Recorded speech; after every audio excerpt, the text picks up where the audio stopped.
Okay, so what I'd like to do now is to show you what I do so that you can make a comment to me. Tell me how bad I am. All right, so this is, I start with the warm-up. I start at full stroke position, like I said, to get the full range of motion, and then this is really all I'm trying to do, but I want to keep my weight around the stick so that the momentum is full. And I can really just do it with one finger. And that's great, because I get, the less contact I have, the more tone I get out of it. So even though I'm putting my whole hand around, I'm hardly... Yeah, it's a loose... Very loose.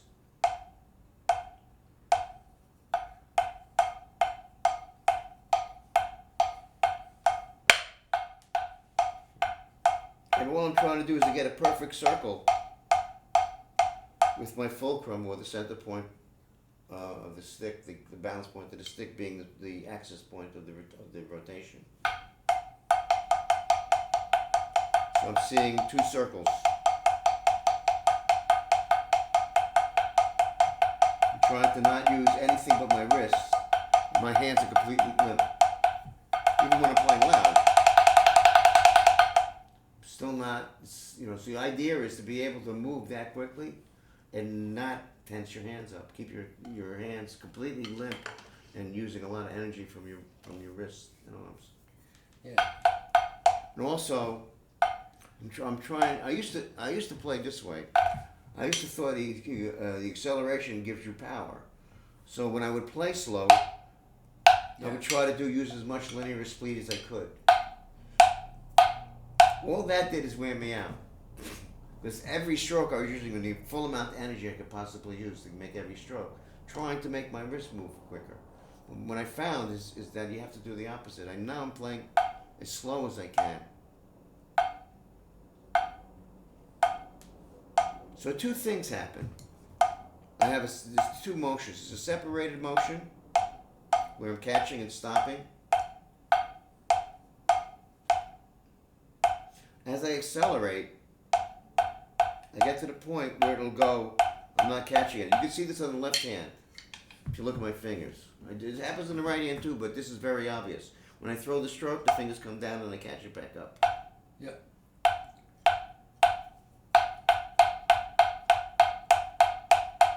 You get to a point where you don't have time to do that. And my fingers stay retracted, and I'm just using the momentum of the rotation. Same thing's happening here. It's hard to see it in the right hand, but it's the same. I see your fingers are soft though. This is the fingers really doing all the work. The rest of them are just following the stick. Yeah. So I have what I call separated motion and then regular motion. And these are the two things that give us all our facility, because the whole stick control book is that stuff. Single strokes are separated. When you get to a medium tempo, right? All separated. Not. So if I do a paradiddle,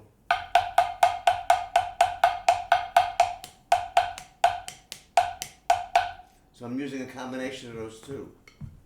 Learn to separate or to elongate. So to me, the endurance comes from this, being able to do this as relaxed as possible. Yeah. Because doing this Right. takes a lot of energy. That's the way I used to do it, So I'm trying to throw the stroke as slow as I can to try to bridge the gap in the time. I mean, the slow tempos, because of gravity and the need to get the thing to come back, I have to throw with a certain amount of acceleration to get the return to happen. Right. But I can throw more, but I don't want to. So I'm trying to get to the point where I can connect the dots on the strokes and let go. That's what I call riding on a bicycle. That's when I get on the bicycle. Yeah. So I'm mixing the stuff up with doing exercises that mix the single and continuous, And in between these, I'm doing long endurance stuff like this. Between each exercise. So I'll do 4 bars of this. 1,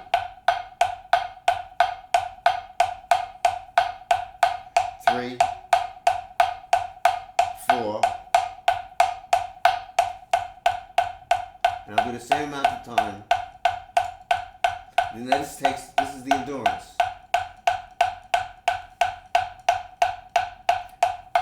Next exercise is the reverse of the signal. Same thing, 4 bars, and then I do it with the right hand. Then I put them together. 32 bars.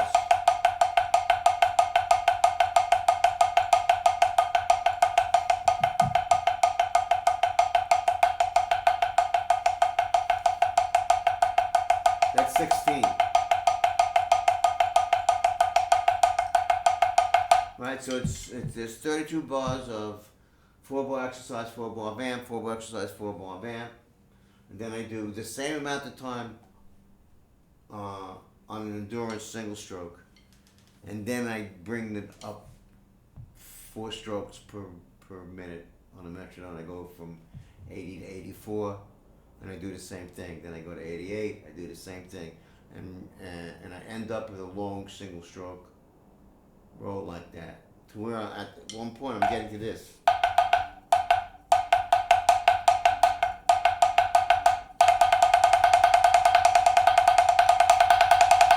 Now my hands are just as loose. I'm not working any harder than I was when I was playing slower.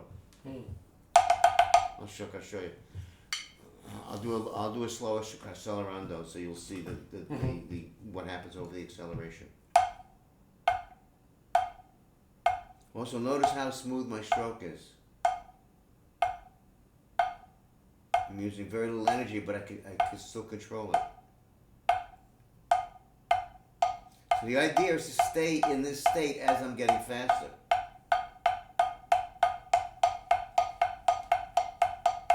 So I'm on the bicycle now.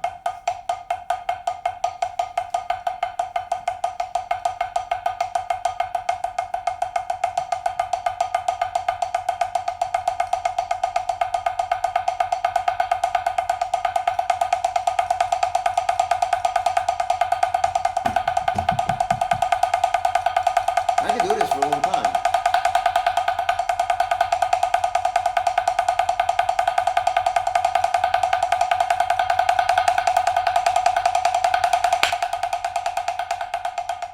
I'm not really working.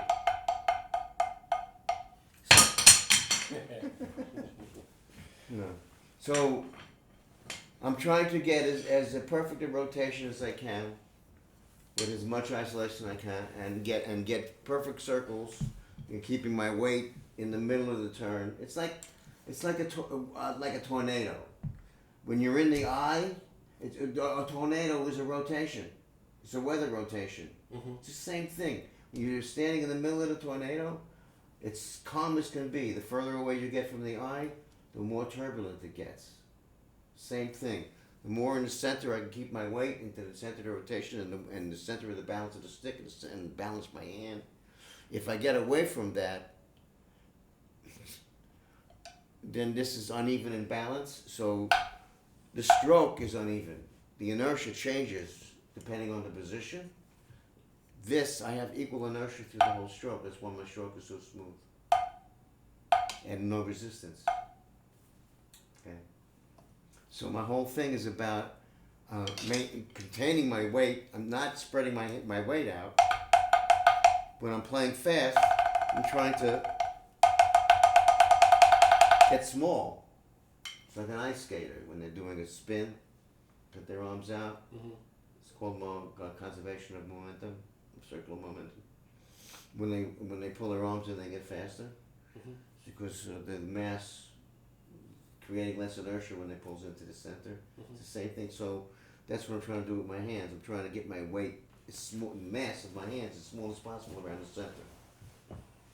So Using my conservation of Yeah. momentum Mhm. and to decrease the amount of centrifugal force, stay in the center of the storm, where there's the least amount of inertial turbulence. which requires me to use less tension to hold onto the stick because it's not being pulled out by physical forces. Right. It's not necessary.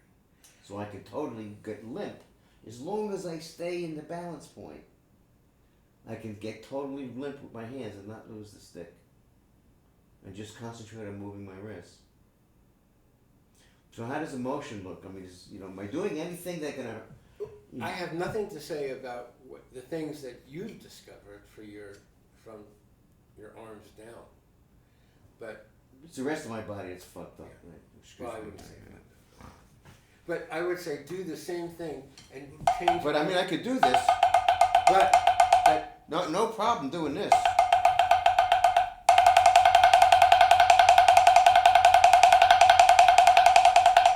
See, I started to go right there, and I corrected it. But if you only see, you play with your knees collapsed in. Both of them. Really? Yeah. Every time. Okay. Yeah. This is the same stool I use when I play the drums. I do that very specifically so I don't want to change the height. Yeah. So you're telling me that I'm not knee You're doing when this. I play? You're doing this. Yeah. Yeah. And when you pulled in to play a little tighter, Yeah. you got even closer, even more. So I'm compensating here then. I don't know if you're compensating, but when you turn your legs, your thighs inward rotation, that makes it easier for you to round your back and collapse. To do back. this. To do that, and then you go here. Now, Then I do this, right? So my question is, I understand that you need to do this, Yeah.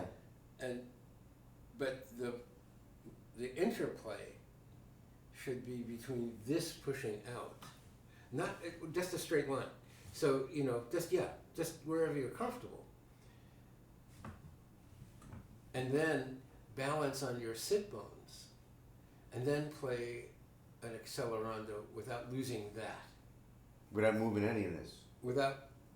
Just do the same accelerando you just did, but keep this posture. Push against my finger here.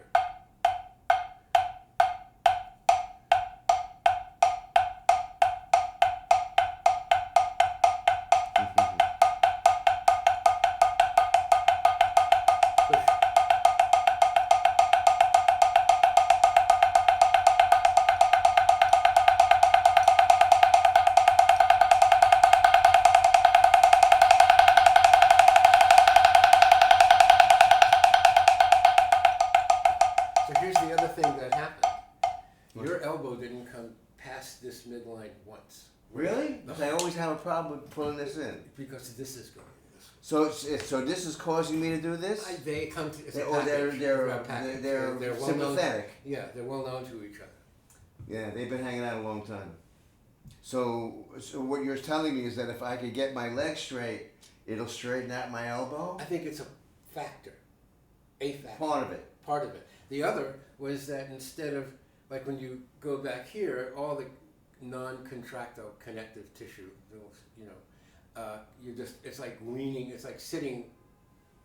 Yeah, well, this is what I want to do. It's like, just find the middle of that. Yeah, it's like there's no back, so I'm sort of like trying to find the back of the chair. So I'm using the bottom of my spine as a support system. Yeah, but that's going to take a toll. That's not good. Of course, I know. That's not good. Not good. Yeah, that's what I'm trying to do. So the idea is to find so if you push the stool and sit on it facing me, but closer to the,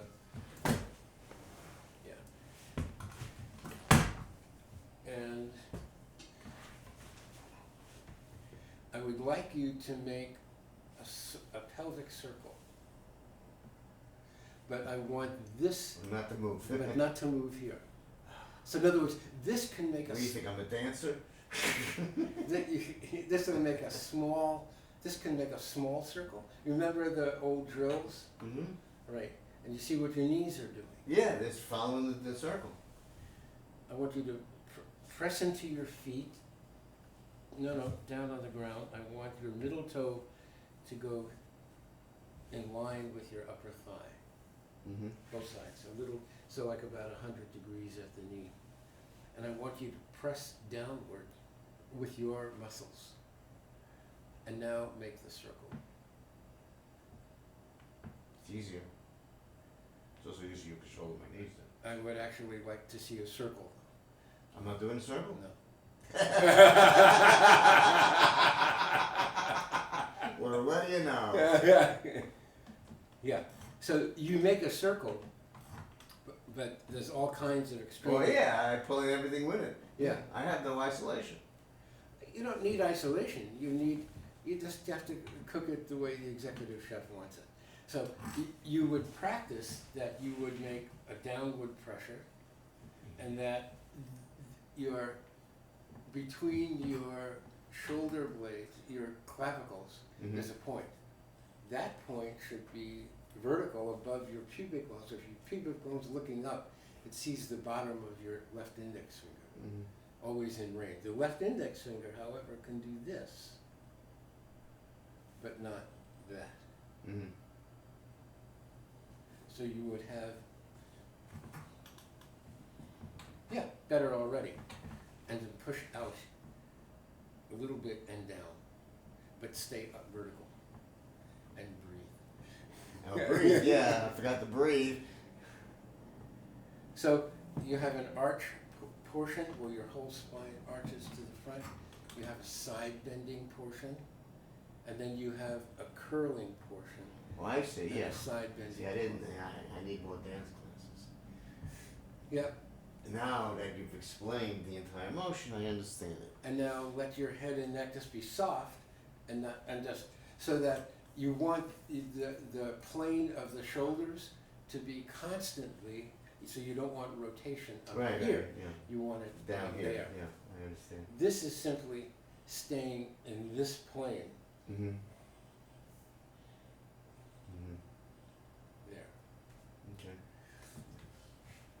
And don't let that wiggle your knees.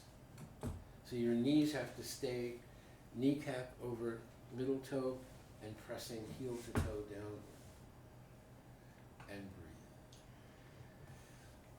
So I have a little like sit cushion, a little air disc that would be a facilitator for this. So it shows you that it's possible to do. Oh, yeah. And then same thing, that you would do this way. Yeah, that's why I want to go to your place so we can look at your equipment and use your equipment and stuff. Yeah, I can come back in town and we can play here. You know, No, I want to bring. Well, you come back. I want to bring them up there to you. Oh, yeah. You know, yeah. so we can look at your stuff and. You know, But this is just for me. yeah. But I would say that to find, because that changes every angle that you use to play from here. Yeah, this is a big issue for me. You were here, and I'm thinking, well, I've seen that in martial arts where guys do that, but they're moving their feet, you know. And what that came from, how I learned to do that is because I couldn't get it to full stroke position. So Yeah, this would help me to get the stick up right. yeah, but you're But really, throwing the baby you should out. be. Just the way you did it the second time.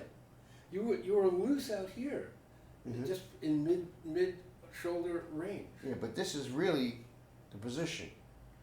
You know, arms at the side. I mean, I wind up doing a lot of this shit or a lot of that shit, but it's really just. So how close do you? Yeah, but look. Oh yeah. Yeah. It's Yeah, I never noticed that before. It's the first time anybody's Yeah, ever. that's a pointed whole. It's called mass movement. Mhm. Like when a baby moves, and Mhm. we're based on our learning neurophysiological development from infants. Mhm. If one thing flexes, everything flexes. If one thing extends, everything extends. Mhm. So that's the simplest program. So it's all connected. It's all connected. It is at the lowest level until we learn. Your nervous system. You're talking Yeah, about. it's always. But if you go from here to there, in other words, So that's going to have an influence on my arm. yeah. Oh, it just did. Yeah. I never was aware what I was doing with my legs. Yeah. You want the whole line. Yeah, I want it straight. You want the middle of the Yeah. thigh. And I guess my arm should be there too. I guess. Well, Sort of. My hand should be over my thighs. well, you can decide where that's best. You know, but that shouldn't collapse. Right. And it shouldn't go out either. Because this is what's going to pull me. It shouldn't Yeah. go out. It should be straight. Should be in balance. Yeah, and it can In the center. and float there. Yeah. But That's going to take a lot of work for me to. I mean, that's more concentration. yeah. Than, Well, you know. that's why they let you live so long. It's going to take me at least 2 weeks, 3 weeks to get this At done. least. All right, thank you, man. That's really, I never noticed when I was doing it mine. Yeah. So it's really good that you came and looked at this. So play just a single stroke, moderate tempo roll from the newer posture. And and think of middle of the kneecap over the middle toe.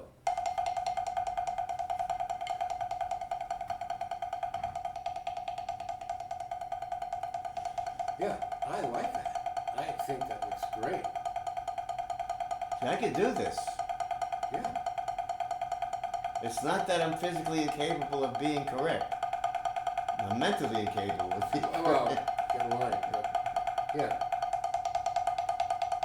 And then if you take the tempo gradually up, nothing's moving. No, I have great control. My hands, I got wonderful control. It's the rest of my body. It's, Yeah, what I'm saying, it's just yeah, but that's what should happen. It should be really right. Just- The idea is to be in the center at all times. exactly. I mean, even for the technique, not only for the, Here's what happens when joints become unbalanced because they collapse. Hmm. So joints have huge numbers of position and motion detectors. They call them. The act of that is called proprioception. But they sense torque and pressure and location. So here's the perfect joint loading. But here's what happens. If you have less than ideal joint loading, near an end point, can't go in, can't go further back, this goes Right, this an way. extreme. Even close to that information is fed into the mothership that's in some way. And that's factored into how you do this. Because everything happens. You can't isolate, you can isolate the movement, but you can't isolate the information. So that garbage going in is in part coming out. Your gift is that you're able to overcome that.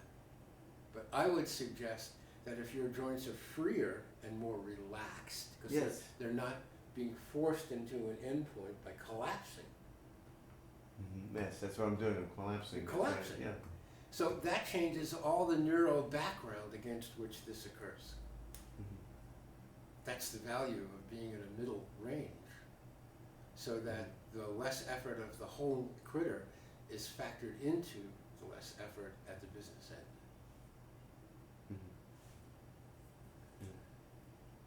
And clearly you can do that. So. Oh yeah, I could do it. I mean, my technique is excellent. It's just my postural discipline. Yeah, and if you don't have to look down. I don't have to see at all. When I do this shit, I close my eyes. Yeah, so imagine what the Chinese say, suspended from the heavens by a single hair. Mm-hmm. That you've got that one hair, the one that I no longer have, that goes from here, and it's not that you're jacked up. Mm-hmm. You're just the idea of the movement is one of expansion Mm-hmm. rather than compression. So we're working against gravity a little bit, obviously, Mm-hmm. and we're also trying to use that in a middle range so that you're always floating in a more or less neutral zone, unless you don't have to. Like when you have to wind up and throw something. Well, that's one of the things when you really advanced technique is you learn to play low, Yeah. without going up there. As you start you're starting to learn to use your forearms. But then, Yeah, but I'll bet that you'll find more yield when you're here. And from a practice point, from pressing your feet down from time to time. So if you play a middle range single stroke roll and you come outward a little bit, you look straight ahead and you press your feet down into the floor for 2 or 3 seconds and then release the foot pressure, but don't move anything. You just release the pressure and go back and forth. You press, yeah, but you see what happened? Boop, boop. Yeah. So you want to stay in the middle. You don't, oh, because I wound up compensating by going to Yeah, I don't want the you to extreme. go. I don't want you to go that far. I want you to find the You're middle. trying to stretch it back the other way to make, No, make up for it. Just find the middle. Just find the middle, okay. Just find the middle. Hold the middle, and then without changing this, press the feet down. But look. The pressing the feet should give you upward, ideally, not tail Not tucking rolling. under. Yeah. Oh, I'm pushing my toes. You want me to push from the Heel balls? to toe and side to side. Right. Like your whole foot's getting pressed into the floor. Yeah, that's it. Okay. And you just, Well, I'm working for my inner thigh. you have to do whatever you have to do. Yeah. You know, but you hold that for a few seconds and then release that. And then hold it again and release that. So when you press down, your whole deep abdominal system lights up and supports your upward motion. And the idea is to retain some of that, a little bit of that, without trying to. So this separates your joints, narrows down here, compresses to give you support. That gives you more things to, if you will, support this motion with less effort. From here, Yeah, I have to work harder. you have to work harder. Yeah. Yeah. Yeah. It's all about efficiency and If you want to take it and that's what it is. and you want to generalize that Yeah. whole thing, then you have to practice breathing with that. Right. Again, what happens is on the endurance, I'm not looking at my breathing when I'm doing the regular text exercises. Yeah. But when I get to the endurance sections, when I do that with 32 bars, Yeah, because then I very purposefully breathe through those 32 bars. so But let's it's purposeful. It's not right. relaxed breathing. It's But- forced breathing. But let's make it relaxed. So Okay. if you were playing single stroke and you've finally achieved that upright, let the inhale come without lifting here, but expanding here. So you would, Yeah, I'm using a lot of energy to breathe. That's you're what it is. using all these neck muscles when your head forward and your shoulders come up when you breathe